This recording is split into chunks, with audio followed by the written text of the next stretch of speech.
Welcome to the Media Nerds Podcast. I'm Dan Vandebacher.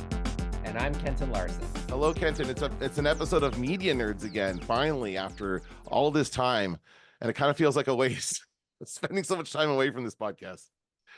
No, I don't think so. But when there's new Star Wars content, I think we're obliged to talk about it. I guess so. I guess that is the deal now. And I think it was such mixed reviews on the Acolyte. And this week it hit the internet that apparently Lucasfilm isn't happy with Skeleton Crew. They think they're second guessing everything now. Yes, right? yes. There's some quality control issue maybe with that one too. And so here we are, like we're Star Wars fans, and this is a time where, and as I said, like we'll do a podcast, I think, on the intervention for Star Wars about, well, here's what we do to get to right the ship. So I think we had to talk about that. I'm not so sure they need an intervention, but it's worth talking about where they're at and how far they've come, and kind of the roller coaster we've had since Disney took over, right? Since 2012. So yeah, that'll be an interesting conversation.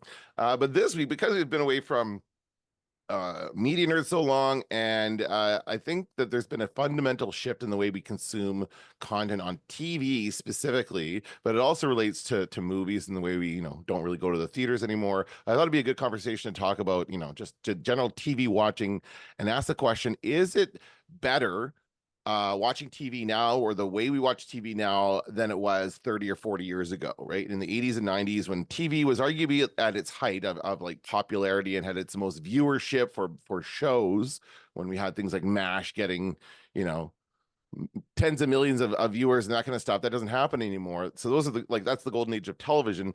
But was it better watching TV then, or do you think we have a better experience watching TV now?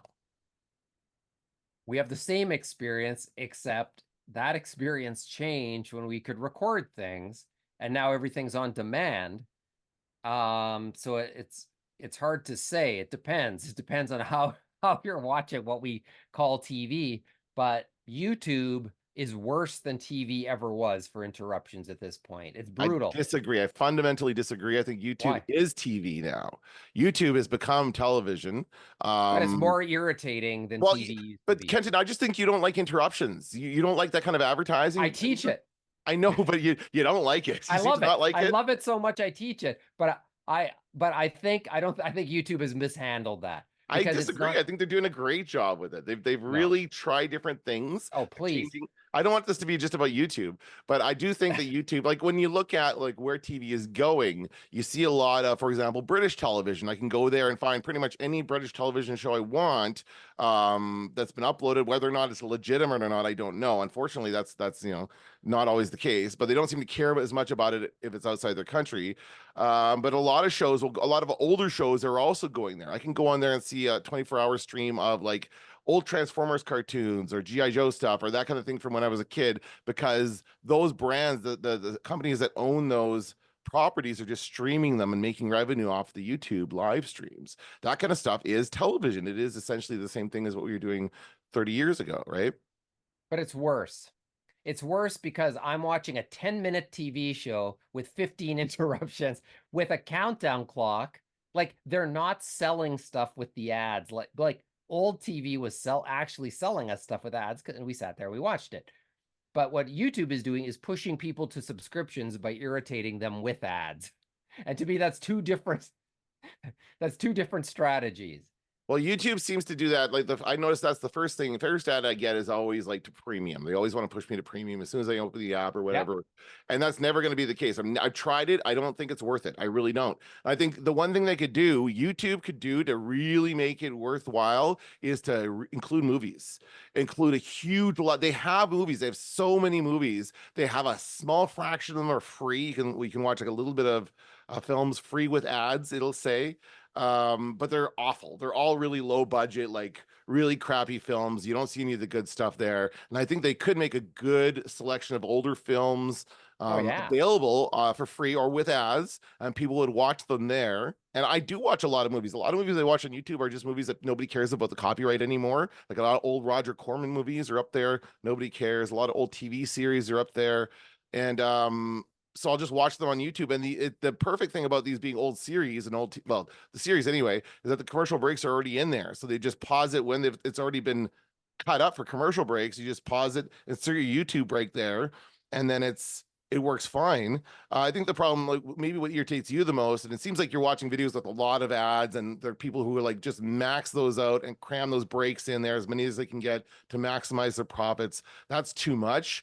And they're probably just sticking them in there mid-sentence, right? You get like in the middle of a sentence, bam, to commercial break. That's not great. I think the best YouTube content are the shows are the ones that create with the ad breaks in mind. So they always have a commercial break and they can put their spot there.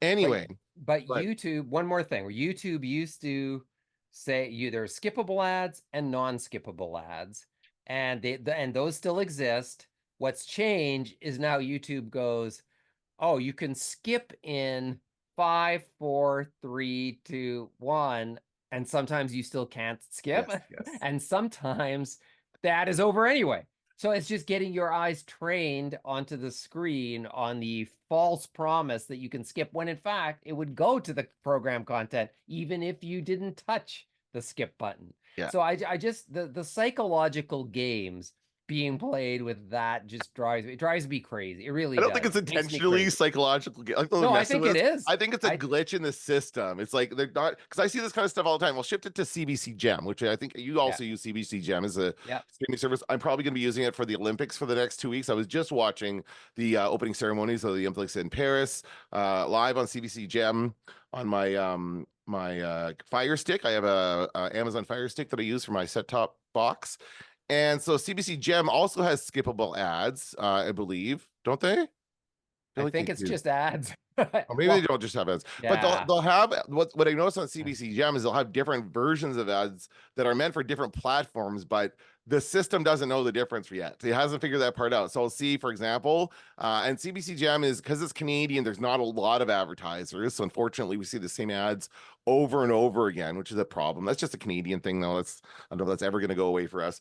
But they see this co-op ad. I don't know if you've seen this one, Kenton, where the families, nice happy family driving through the prairies. Oh yeah. Okay, Yeah, you I've seen seen this that. one? Yeah. Okay. Oh yeah. So you see, and they're like, who wants the snacks? This is how I felt every time I did a road trip with my family. Boy, I was just like this guy in this ad. Who wants snacks? And the family stops to go get snacks, and they're writing a great review of co-op on their app Of and showing course. the most ideal experience. But I saw this ad as I'm watching on my TV. I'm watching, on a horizontal format, but I saw the ad both in that format and also cut vertically for a phone. So, and I know that because CBC Gem is also on phone, so they do have ads for that, but they shouldn't know the difference at this point of what as far as what app or what platform it's on. So there's little glitches like that are still happening, but I think overall they seem to be getting the sense of here's how we do interruption based advertising. They're still going to try doing it. I think they're always going to try doing that, and we have to kind of accept that it's a part of the content. I'm trying to get my kids trained on it too, and they're so resistant. Luke, okay, Luke loves anime. He loves his anime, so he wants Crunchyroll. Right? Are you familiar with Crunchyroll, I Kenton? am. Yeah. Okay.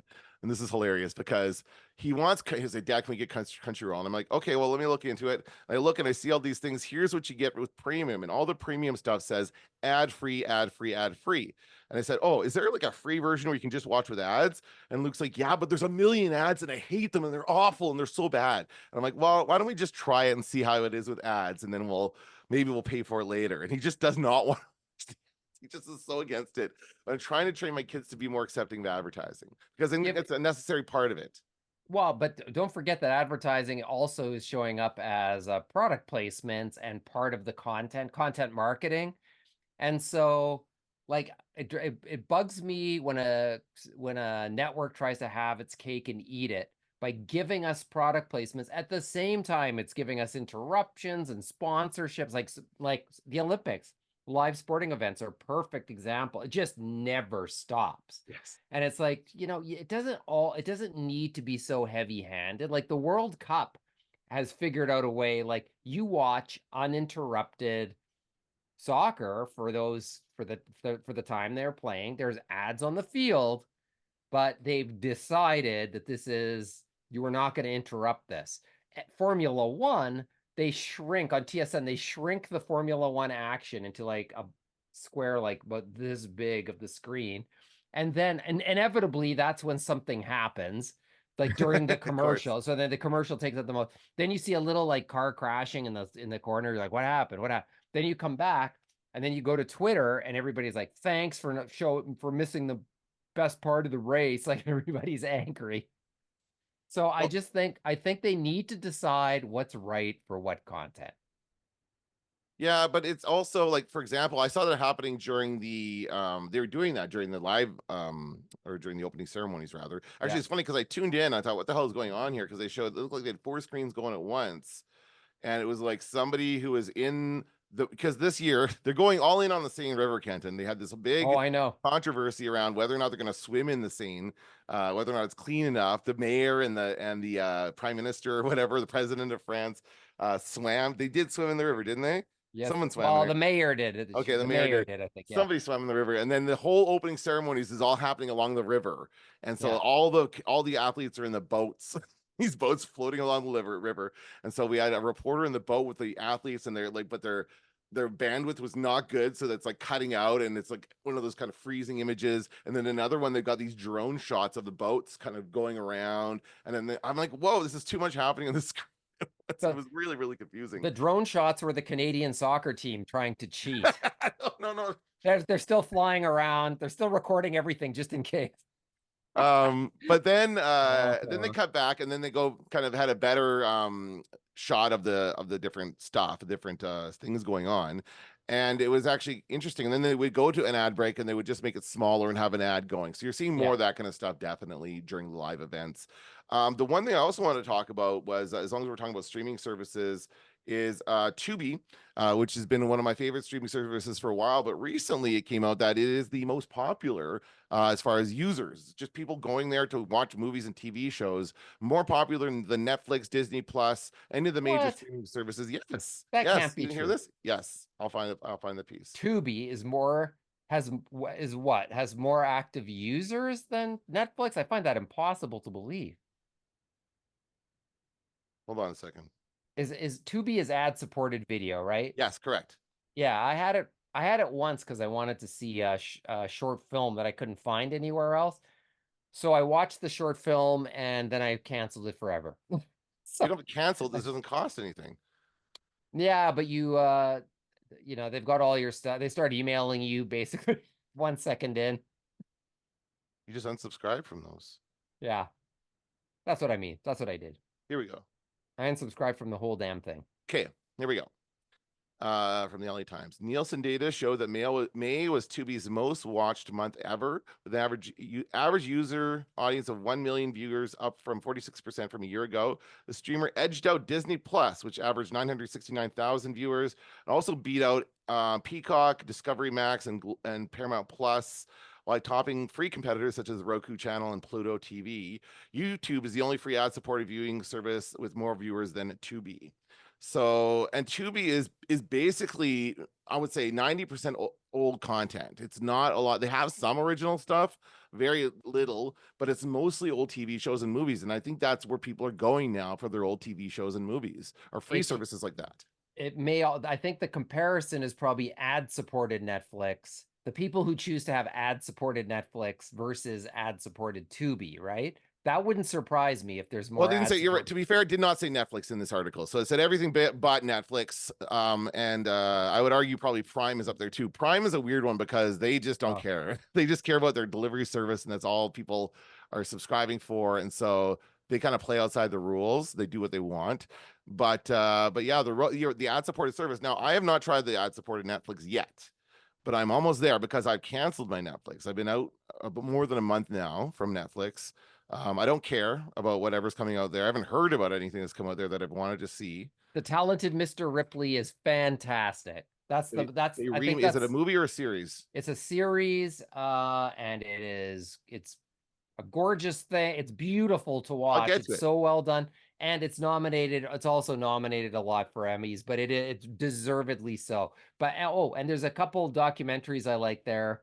Like there's Tour de France and the F1 Drive to Survive, and just some of the they were early in those sports documentaries where even if you don't care about the sport or you don't think you do, you watch it and it's actually really good. Mm, mm. So there's Yeah. still a bunch of stuff like that that I watch on there, but And once again, I appreciate the no commercials. It's pretty good. Well, I mean, when you look at the price though, it's significantly cheaper for the ad supported. It's like Yeah. $7 a month or something like that for ads. So I'm gonna try it out and see probably next month whenever my kids wear me down. I'm just trying to hold out because I mean there's a lot out there trying to tell them, look, Pluto TV has the Avatar, the TV show Avatar that my son loves. They've got all the seasons streaming there for free. Go watch that. When there's an ad, look at your phone for a couple minutes, right? They're doing that anyway. Like really, the ad break was always our chance to take a break and go, get a snack or go to the bathroom. Just do that while there's an ad break. Don't worry about it. Just try not to pay so much for these streaming services. And I haven't been with Crave for a while, although I do appreciate their content. And I do think Crave does an excellent job of curating content as far as being like basically it's Canada's HBO because they have all the HBO stuff. And then they also have a good amount of movies and other things that they will put on there. And often they'll try and jump onto trends. And I'll notice things like when they have like Deadpool is probably really big on there. They'll put Deadpool on there when the new Deadpool movie comes out because they know people are That's going to want to today. watch it. Yeah.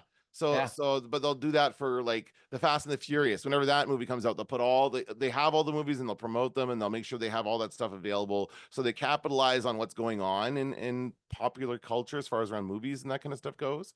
And they have some really good Canadian content on Crave as well. They've got Lady Bird and some other stuff it's excellent. Or Little Bird, sorry, Little Bird is called, not Lady Oh Bird. yeah.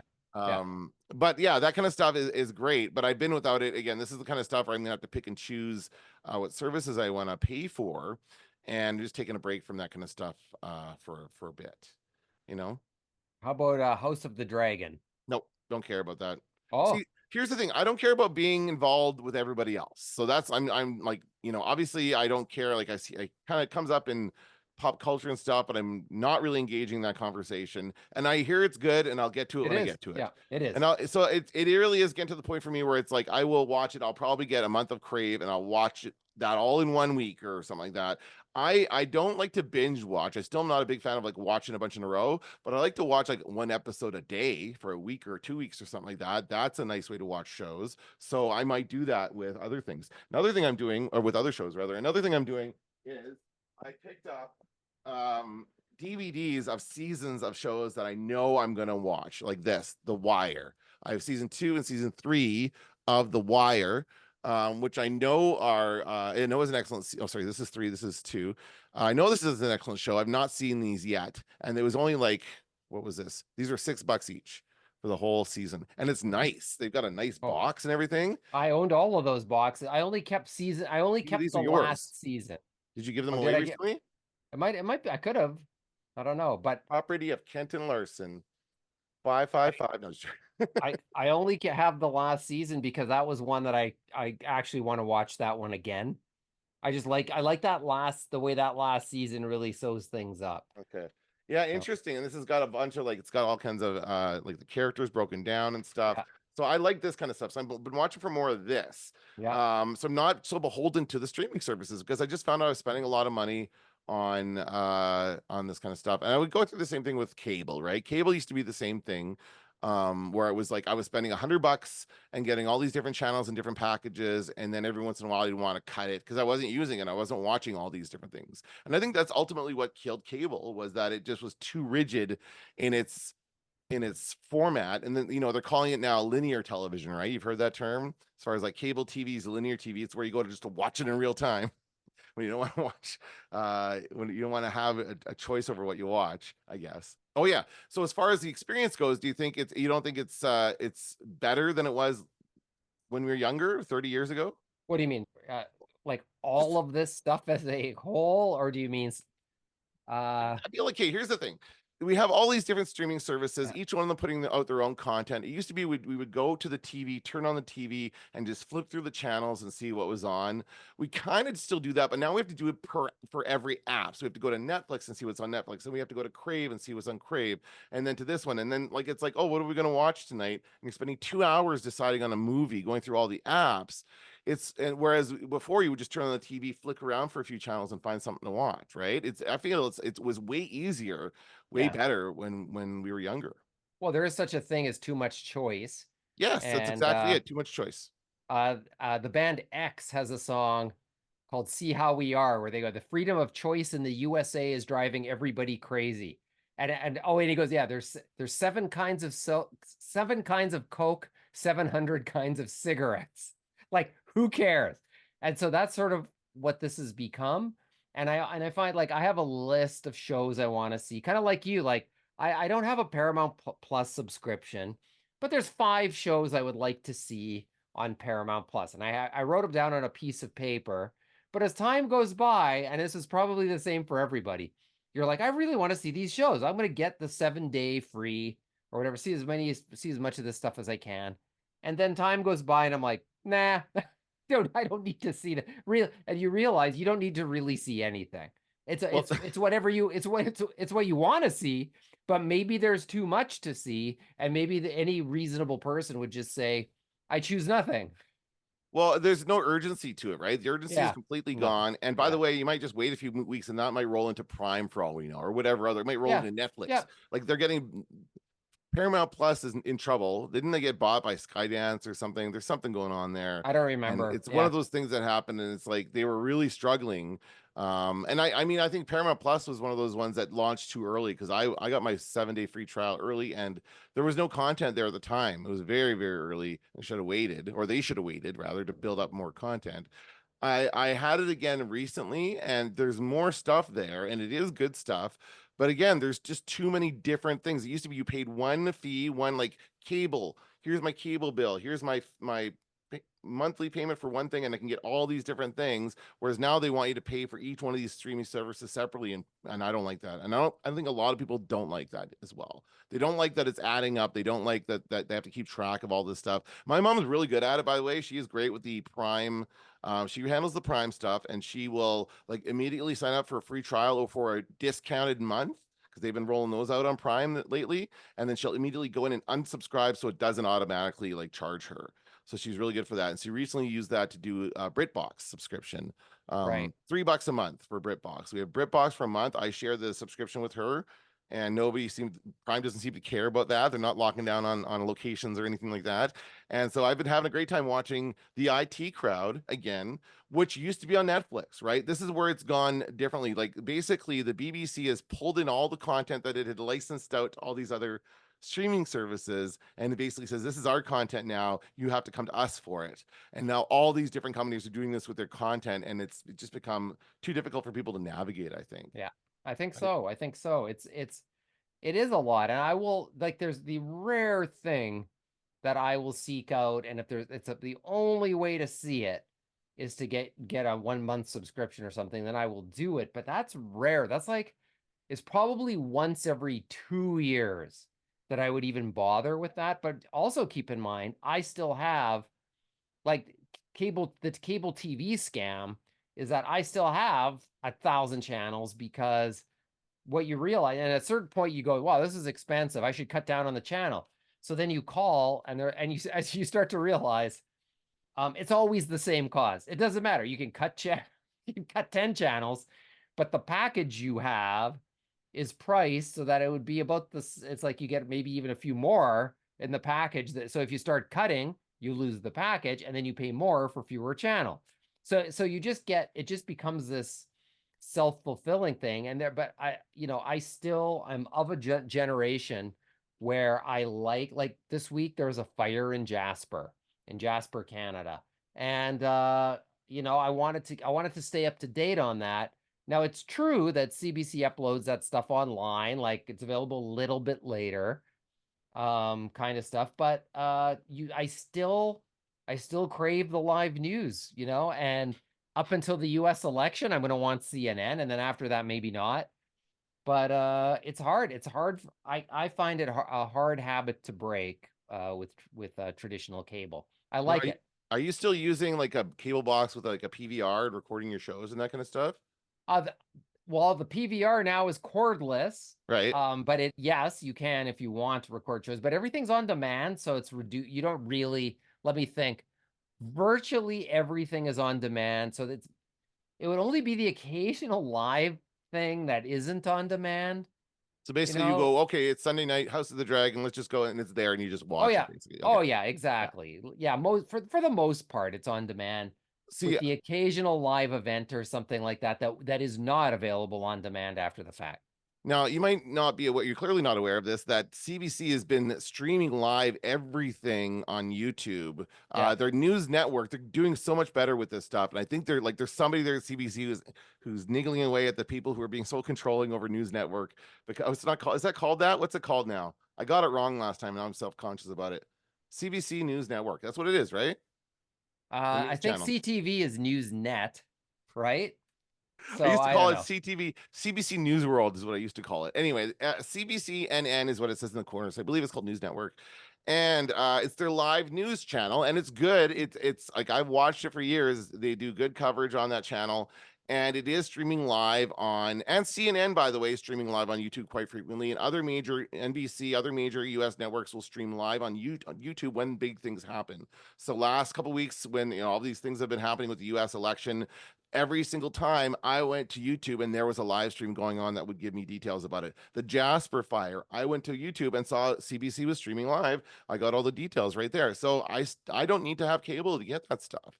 Right? That stuff's all, that's where YouTube takes over. YouTube, all that stuff can go live. And I think YouTube has made done a good job of kind of like giving TV networks a place to put their content, both live and pre-made, that they Yeah, can but make revenue from it off the advertising. sure enough, but I mean, here in Canada, we don't have Hulu, which is part of Disney Plus in the US. Like we're still like being Canadian means missing out on some of this stuff. Why is Like, that though? What has the Hulu content here? Does oh, somebody? it's all over the place. Like, so Handmaid's Tale, like was on the Sci-Fi Network, believe it or Well, it is not. science fiction, I guess. Well, I It's in the future. no, it's not. Well, I guess. So the Sci-Fi Network, but then it went to some other like it's I so thought that it was on bounces. HBO and therefore it was on Crave, wasn't No, it? Here, it wasn't on Crave. it might. Who knows? Maybe now it Okay. is, but it bounces. It that's the Okay. problem. Oh, is Bravo? That doesn't even exist anymore, right? No. That's rebranded. So it's all over the place. It's hard to find stuff. It's even stuff like you'll look online and it'll go like, oh, this movie's streaming on Netflix. You're like, great. So you go to Netflix and look, and it's not there, and you're like, oh, we live in Canada. That was an American one. It is just it's harder as a Canadian. Like Godzilla minus one finally showed up on Netflix. And I was like, oh, here it is. Like so far, so long after it was available in the US and even streaming on US Netflix. It even took longer on Canadian Netflix. So there's always little things like that. And I always live in fear that I'm going to miss something, that there's something that I'm going to want to see that will not be available. And the occasional thing still in Canada, like still gets by me. I got a list of stuff on IMDb where it's like, there is no reason why I shouldn't be able to find this stuff in Canada. And yet it's unfindable. I was like, I got a few movies like with big actors in them. And you're kind of Like like, these are things that you would have been able yeah, to go to the video store and get 20 yes, years ago, right? easily, or Yeah. stuff, or it played in Winnipeg on a Friday at Cinematheque kind of thing. And you're like, well, I couldn't go that Friday. So how do I find it now? And the answer is you Movie can. Village. Yeah, that's right. That would have been the answer. But it is being Canadian means sometimes not have missing out on stuff and also not having a clue where you might find it. Like I know there's folks that do you download films illegally? Like there's folks who do that constantly. Me Not neither. anymore. I have done in the Yeah, past, and what I found is just more trouble than it's worth. yeah, And what I've also found is I don't like watching movies on my laptop. I prefer watching movies no. on my TV. And so recently, I actually was asked to review a movie called Coup. And they actually sent me the link through, like, the only way I could watch it was on my laptop, which I'm sure took away from the experience because I did not like the movie. But yeah, anyway, that kind of stuff, like the only way I could watch that stuff was on my computer. It was always like sketchy websites and that kind of stuff. I don't like it. It's always more trouble than it's worth. But the Yeah. problem, like, we can talk about movies and their issue. I think part of the issue with movies is that their distribution is all over the place, and you don't know where a movie's going to be. And a movie can become buried in streaming services if you don't know where it's being released and who's releasing it. If you don't subscribe to that service, you would have no way. These things don't generally advertise outside of their own platforms. Like, you don't see well, you might see major American cities, but you don't generally see Netflix billboards around town advertising new series and that kind of stuff in Canada. So I have no idea what's going to be on Prime unless I subscribe to Prime. That kind of stuff happens all the time. So the other thing about Canada specifically is our Canadian networks, our TV networks, are struggling in this new field. I mean, CBC, I think, is doing some good work there. By the way, the publicly funded company. We're talking about advertising and sponsorship and all this stuff. Yes, this is happening on our publicly funded broadcaster, right, which our taxpayer dollars go towards, but also have to be partially funded by advertising. It's just the way it works. And I think they do a pretty good job for what it's worth. I think CBC has gotten much, much better than it used to be. It's gone through ups and downs over the years, but this right now, CBC is doing a good job on almost all levels, I think, as far as their programming is going. There's always, when you're dealing with Canadian media, it's all its own ecosystem and its own flavor and its own, like, I think to someone from outside Canada, I'm not sure it'd be interesting to get somebody's take from outside Canada, because when you visit Quebec, what you realize is they have an entire entertainment industry there that never touches the rest of Canada. It's its own ecosystem.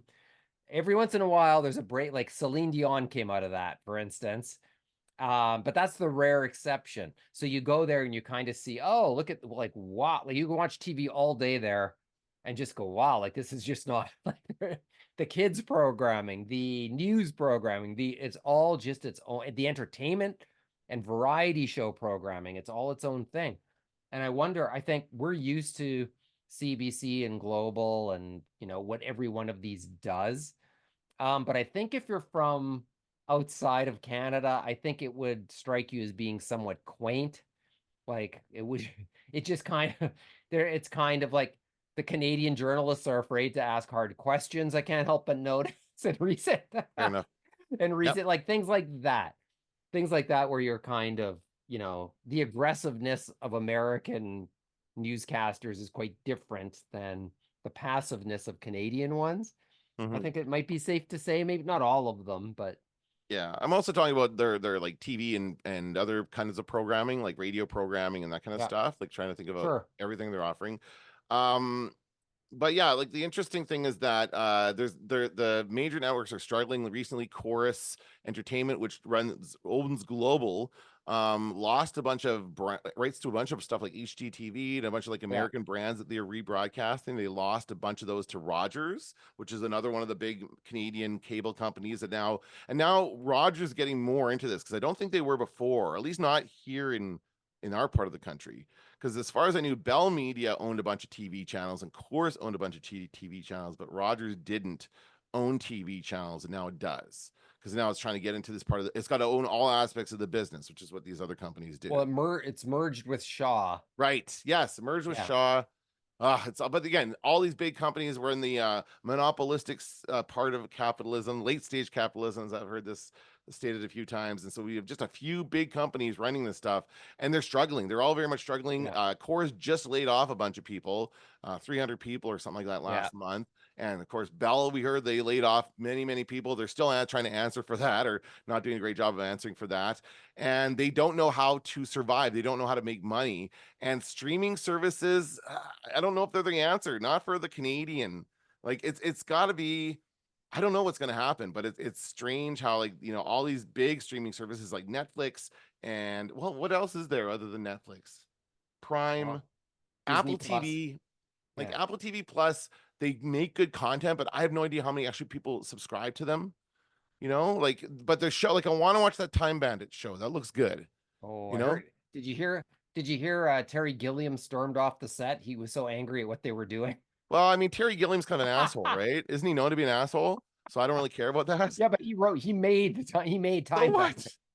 Learn to let it go, buddy. It's not yours anymore. He's only the asshole who helped make Monty Python and So what Time is he Bandit. angry that they didn't use small people again? Is that what he I angry don't about? know. Or I don't know. I don't know. I don't know if that's come out, what made him so angry.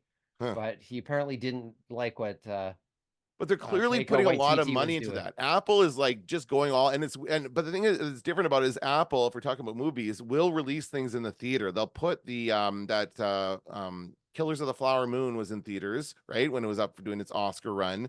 There was another one that came out recently that was in theaters. Um Crap. I don't remember what it was now. But they were promoting it. Oh, it was the I think it's that Moon, Fly Me to the Moon. Was that an Apple TV Plus one? I don't know. I think Might it be. bombed at the box office, so Yeah. they'll quickly pull that back to streaming. Another issue is that there's not enough time between theatrical release and streaming release. They're basically giving it a month and then putting it on their streaming services. So people are saying, "Why go to the theater?" That's definitely having an effect on the Well, theater that's sales. well, this so Deadpool opens today, Mhm. and I was like, well, I might maybe I'm interested in this. Why don't I go? So I'm like, let me check, and here, let me just see if I still have this. I was like, let's see what we got here.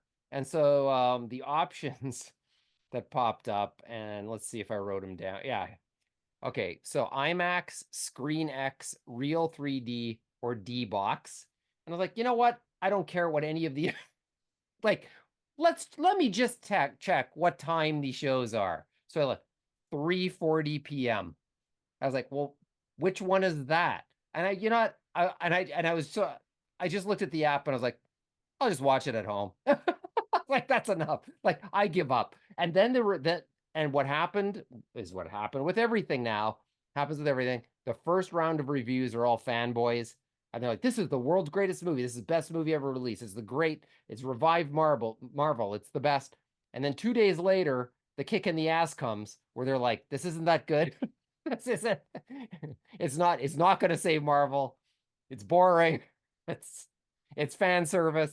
Like, and so you just get sick of it. You just get Yeah. sick of all of it. So you're like, I None of might it as means well. anything to me. No, None of that, man. I it don't doesn't. listen to any Yeah. reviews. I will watch this movie if it looks like it does. And honestly, I gotta say it's their PR campaign more than anything that's making me want to go see it. These guys just look like they're having so much fun Yeah. together, doing all their interviews and doing hot ones and doing like guest hosting Jimmy Kimmel. It actually giving Jerry Seinfeld a run for his money as far as like promotional campaign goes. I think as far as like talk show appearances and stuff, they're doing all of this stuff. I've watched probably 4 interviews with Hugh Jackman and Ryan Reynolds in the last couple of days. Oh yeah, I So know they're everywhere. yeah, They're like Taylor Swift and Lady Gaga. yeah. Well, those two They don't hang can't. out together though. These guys, I feel that they're really friends. Like you get that sense. And it just seems like they had a good time making this movie, and so you want to go see it and you want to Yeah. support them, right? So that's making me want to go. My kids don't really want to go, so I'll probably wait till What? Tuesday. Why don't they want They to go? well, I think my kids are burnt out on superhero movies. They're done with it. I think That's they the oh and my God. this I think part of the mistake, and we'll see how the movie is, but they are marketing this as a superhero movie. It does feel like another Deadpool movie. So this is Deadpool 3, basically. It's not Yeah. necessarily meant to be like a standalone thing. And I didn't see either of those other two Deadpool movies in the theater. I don't care about and Deadpool. My kids Fucking aren't big on Deadpool, so I guess I'll probably end up going to see this. I almost went to see Twisters last weekend. I almost yeah. did, and then I just couldn't get out the door. But Good choice. did you see it? No, but you Oh, get I saw the trailer, which well, I means know, I but I've saw seen the people say movie. it's good. I've Yeah. seen people who say they Oh, love it. So it seems to be very divided. And you also seem to hate the first Twister. So why would I take your I word him for it? So I don't know. because I because like the movie. you have eyes in your head and you saw Twister's trailer too. I didn't actually And you see the Twisters trailer. oh, I you did not didn't see the see it? trailer. No, I don't watch trailers anymore.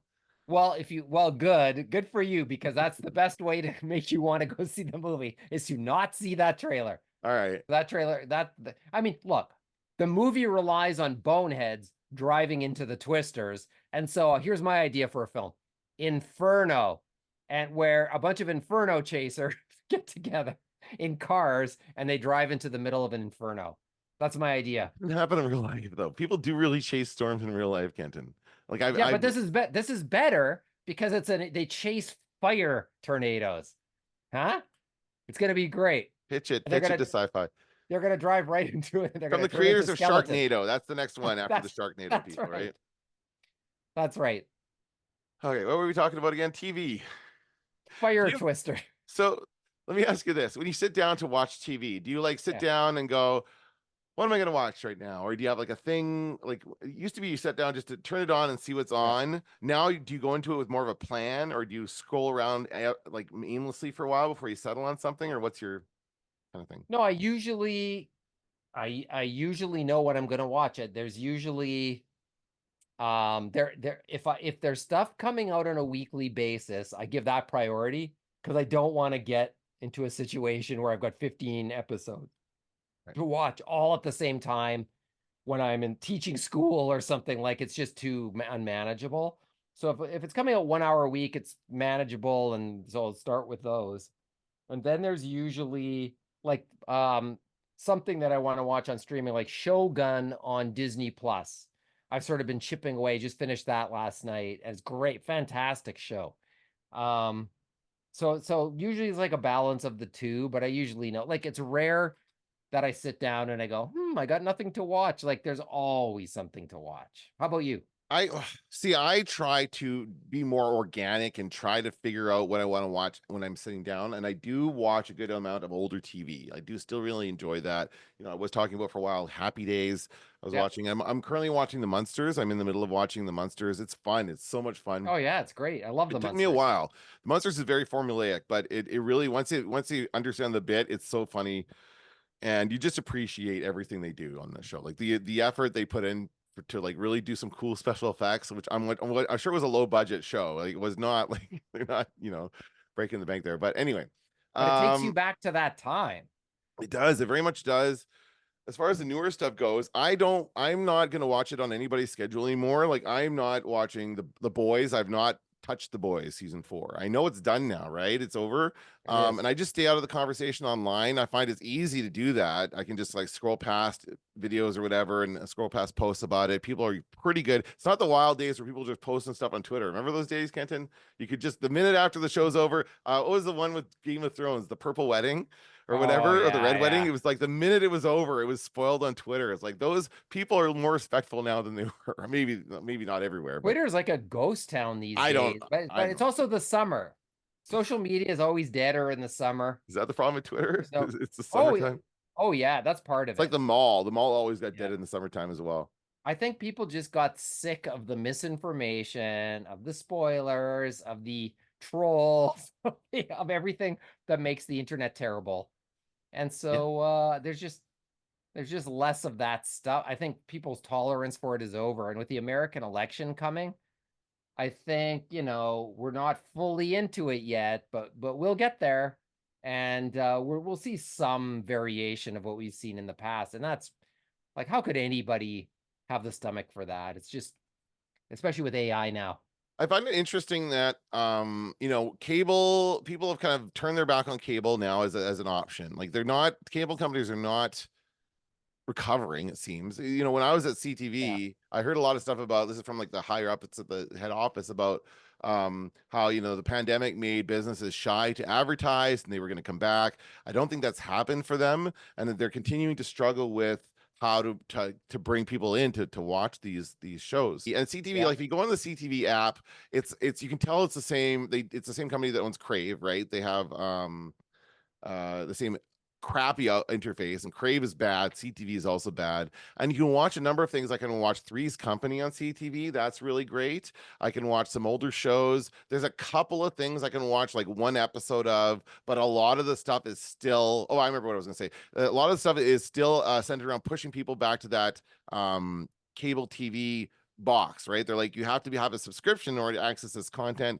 They are still doing that, and that was an issue. I know that was an issue when I was at the company. What I was going to say was that it's interesting what I'm seeing about, people are saying goodbye to cable, but we're also seeing a lot of these bundles come up where they'll bundle together. You say Disney Plus and Hulu come together in the US.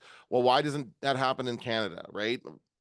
There's a I see bundles where it's like Disney Plus and Prime, or Disney Plus and this.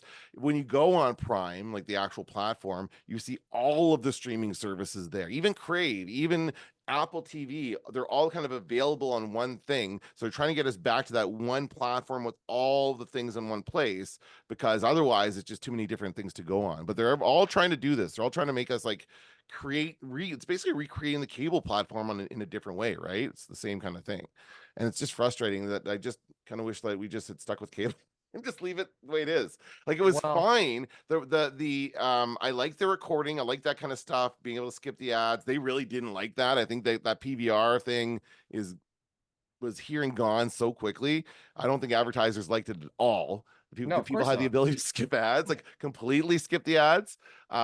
So they I think the thing about YouTube and their whole thing with skipping the ads is it gives people the illusion of skipping an ad, but it Yeah. makes you pay attention to the ad, is what it does. And so that is what they're, and then what you do with that is up to you. And some people waste those few seconds that they have, but some people can really use that effectively. Sorry, go ahead. No, it's just we used to be able to say there's traditional media and there's digital media. Traditional media does this, digital media does that. Whereas now they kind of do the same thing. It's all the Like same. like it's interruption based media is the oldest trick in the book. It's like back like we're consuming stuff in a new way digitally, but we're seeing the same thing that was wrong with the initial thing. And so that's that's where the problem comes in. People just get irritated by it, and it becomes you get to a place like sort of like I am with Deadpool and films where you just go, forget it. What's the use anyway? Like, what's the point? Where you just give up. There's too much, right? And I think the other thing is I've seen like thousands of movies in my lifetime. So to be able like, oh, we've got the back catalog, it does nothing for me because usually that means all the films that I've seen, and in many cases multiple times. So Okay. to me, that's not a sell. For me, it's Right. got to be like, what are you producing that I want to see? And Netflix got the huge head start in that. And I remember it was Arrested Development that made me get it. I didn't care about Netflix until they were creating their own content. Right. And then I did care about it.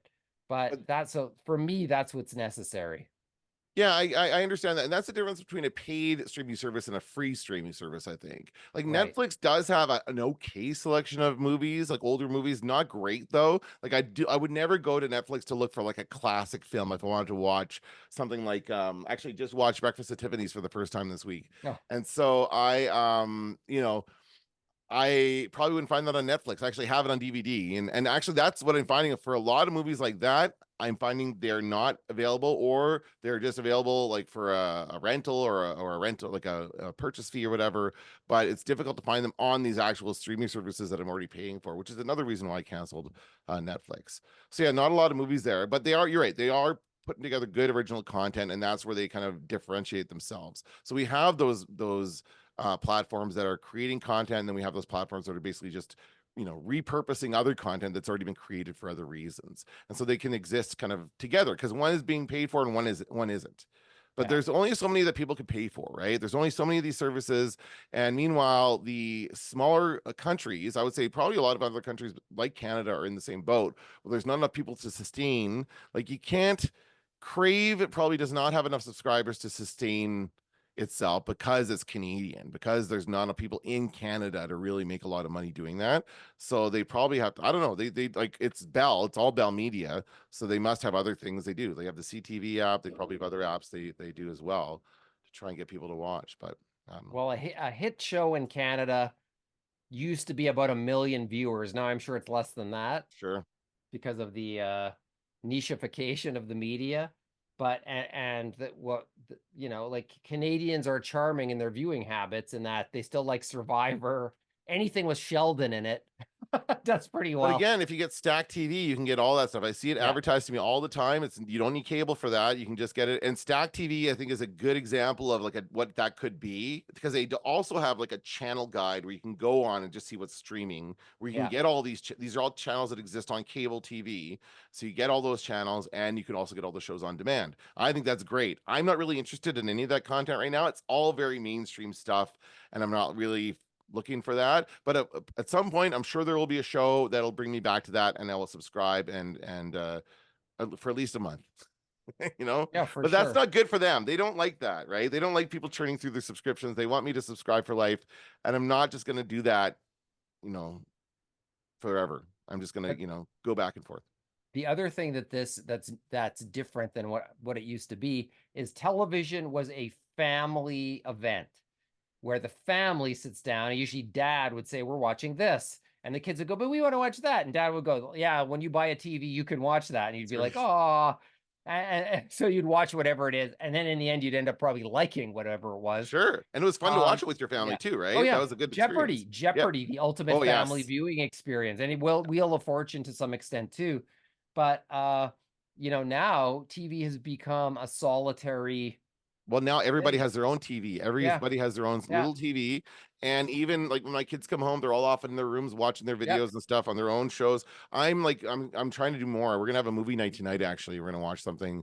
So I'm gonna try to do more stuff like that where we bring us all together in front of one big screen in the living room instead of all on our yeah, little individual screens. But yes, it's very much the case. It's not as much of a communal event as it once yeah, was. And I would say that's even the case in the movie theater. Let's do a separate conversation about the yeah. movie theater. Do you think you're gonna go see a movie in the next couple of weeks? It's possible that I'll see Deadpool Okay. if I can figure out which of the many formats that I can choose between at 3:40 in the afternoon. I'm Which is tempted to do I'm tempted to try the D-bag seats because I feel like they'd have some fun vibrations in the Deadpool and Wolverine movie, right? They do something interesting with that. But I don't know. I'm well, let's try and watch it and then we can have a conversation about it in 2 weeks after we come back. We talk about going to the movies and what's yeah, fundamentally changed about that and why yeah. that's failing. I've thought about that a lot over the last couple months. I think I've got some good thoughts about that. Well, it turns out I saw the early box office returns for Deadpool, and it looks like it will be a hit. Of course. It's not, yeah, but it's nothing like it used to be where you would get a movie earning $200 million in the first 2 days. That was never the norm, though. We'll get into this. That No, was no, never that was just a brief moment. The yeah, Marvel thing fueled that, and but 90 million used to be decent. Remember Spider-Man got 90 million, and that was like everyone freaked out over that, the first Spider-Man movie. yeah, but That we're was a big talking deal. about weekends, and like now it's not unheard of for a hit movie to make $15 million, like on an opening day or I something, just and think that that's would be like a disappointment. not anymore. Really? Yeah, I just think like that's what's happened in movie theaters. Like it's just harder to get people out. Whereas Deadpool and Wolverine is like the last kind of mainstream. It's got a little edginess because it's rated R. That also means that some younger viewers can't go. Is it So really it's R? yeah, Oh yeah. wow, I don't I'm know. impressed. In the US it is. In Canada, Oh I yeah, don't know, we're lenient. We're yeah. more lenient. Yeah, in We're Canada it's okay with the probably sex stuff. in Canada, it's like everyone can go with a parent. Like that's basically what any adult movie was, Yeah, except when there was an X rating, I guess. But I don't know when that was not Midnight when Cowboy. How often does that happen? 19 that was like 1980 or like it was the last of that, I think. Like Anyway, even Tarzan with naked Bo Derek, kids could go to by themselves. right, right. So I don't know. Like yeah, Canadian is more permissive. So we'll see. Like all of these factors come into play. Mhm. But if you're gonna get a mainstream hit, it's gonna be Deadpool. So we'll see how that goes.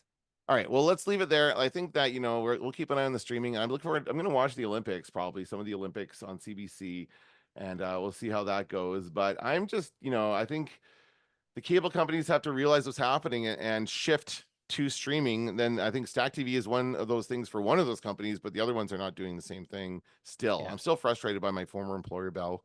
Not that they, would listen to me to work there, but I just think that they could be doing so much more.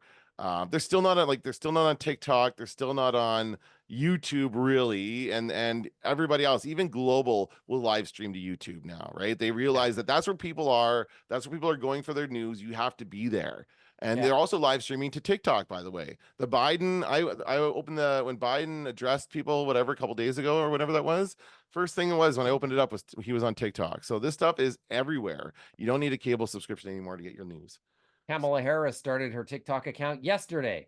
I saw that, yes, and I Yes. saw that it's probably the most viewed TikTok Yeah. of all time. She's gonna be a huge hit. She's buying into that stuff big time. They love that. They love They've that got about her. that She's she's got brat, as they say. yeah, she's got the coconut tree meme Yeah. where so between those two things, now she pretty much is obligated to be on TikTok. Well, she's And yeah. so she is, and it's easy to make Trump the old candidate just by showing up on TikTok and showing people that you know how it works. Yes. It's there. Or you have somebody who can show you how it works. Somebody Even who's better. angry. Yeah, that's right. All Yeah. right, let's finish up with some recommendations. Because we haven't done this in a while. So, what do you want to recommend people watch or Well, read or I'll whatever? I'll just do a one that I already mentioned, and that's Shogun on Disney Plus. It's the most expensive show ever made for the FX network Oh, originally. And it's beautiful. It's shot in British Columbia, I found out. I was like, this must be shot in Japan. This must be a fortune, but apparently not. it's great. It's like back to a day when TV dramas took you into deep places and took their time getting somewhere and made you think. So it's 10 episodes. I've seen all 10. It is very compelling, and I understand they've been, I think, okayed for season 2 and 3, which I think they're shooting at the same time. Mm. And it's great drama, expensive, and almost at times almost like a Game of Thrones a little bit, perhaps. Yeah, So I watched the first good. episode and I Yeah, just didn't have a chance yeah, to come back to it, but I did like that first episode. It's very well shot, and I did have that feeling as well as kind of like a Game of Thrones feeling of like yeah, the epicness of that. It's funny because when it was going, that was another one they did it week by week, I think when it was first coming out. yeah. And I was, and one of my friends on TikTok was like super disappointed with the ending of it for some reason. Didn't say why, but that kind of turned me off. And when I see somebody have a reaction like that, I'm like, oh, maybe I won't watch it. But yeah, more people I knew liked it and said it was good, so I did want to watch it, but just haven't got around to it yet. But yeah, it's interesting Oh, how that happens, eh? yeah. No, very much so. Everyone's What you got? everyone's good. What have you got for us? I'm gonna do another book because I've been reading a lot more. I mean, that's one of my goals is to read a lot more this summer, and I went and took a few books out of the library the other day, both kind of Star Trek based authors, but I haven't finished this or started the second one yet. The first one I've started on is Making It So, the autobiography of Patrick Stewart, Sir Patrick Stewart, of course known as Jean-Luc Picard from Star Trek: The Next Generation, and also Professor X in the X-Men films. I think that's the other role that he became synonymous with. And I haven't finished the book yet. I'm only about halfway through, but it's just such an interesting story. He has a really interesting life. He came from like nothing, like just kind of poverty, abject poverty in northern England, and he worked as an actor for a good chunk of time before becoming like he was like my age, close to my age, 46 years old when he finally got The Next Generation. So it's such an interesting story about somebody who just kept going and kept plugging away at something and finally broke through and got the fame that everyone's looking for, right? So, and I just love him. I love him in everything, even like all the stuff he does. Excalibur, every time I watch that, Yeah, I'm like, oh yeah, I always forget he's in there, and then he pops up in Excalibur and he pops up yeah. in other things, and he's always fun to see in everything. So Patrick Stewart's awesome. So Making It So is the name of the book. I took it out of the library. You can probably find it on Kindle or whatever as Oh, well. I'm sure. It's a good one. Probably used bookstores. I Sure. Well, bet. no, it's not that old. It just came out last year. Oh yeah. It's fairly new, yeah. And so it's all fairly like he talks about pandemic stuff. He talks Hmm. about his experiences just as like just being as part of a Star Trek and that whole thing. Right? He was here. I don't remember when he was here. 10 years ago, maybe. I feel like. $200 for a photo. Yeah, I know, I know. Yeah. That was the first one that went in that direction. Well, I think it was at all the same time they went in that direction, right? All of a sudden, Cindy turned around and they were charging a lot more for those photos. Well, it was But free before it was it all was, free yes, before that. that's So, right. So yeah. check out that. Check out if you're interested in that. And that's all I have to recommend this week. All right. All right, that's gonna do it for this episode of the Media Nerds. I'm Dan Vadebonker. I'm Kenton Larson. Don't let the door hit you in the ass.